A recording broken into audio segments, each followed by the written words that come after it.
예산안 처리 시한이 임박한 가운데 더불어민주당은 지역화폐를 최대 30조 원까지 발행할 것을 정부에 요청한 것으로 확인됐습니다. 예산안 합의를 위해서 여야 원내대표가 비공개 회동을 가졌지만 여전히 접점은 찾지 못했습니다. 구하림 기자입니다.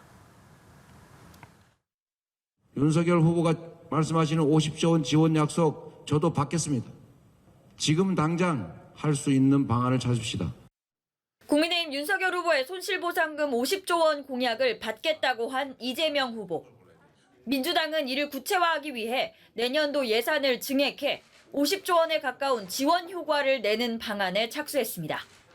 민주당 핵심 관계자는 홍남기 부총리와의 당정 협의에서 손실보상금과 각종 자영업자 지원 사업, 간접 지원 예산 등을 합쳐 최대 5조 원을 증액하자고 기재부 측에 요청했다고 밝혔습니다. 특히 지역화폐는 최대 30조 원까지 발행해야 한다고 요구한 것으로 알려졌습니다.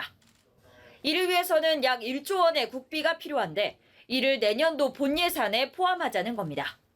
기재부가 일단 난색을 표한 가운데 여야 원내대표는 예산안 논의를 위해 비공개로 회동을 가졌지만 합의점을 찾지 못했습니다. 정부는 정부대로, 여당은 여당대로 따로 놀고 있는 이 상황을 빨리 먼저 해결해야 하는 것이 민주당의 기본적 책무라고 생각합니다.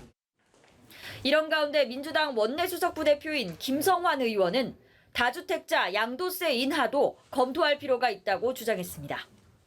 가지고 있어도 부담, 이제 팔기도 좀 어려운 상황이어서 다주택자의 양도세는 일시 인하하는 방안이나 이런 건 좀 검토할 필요가 있다고 보여집니다.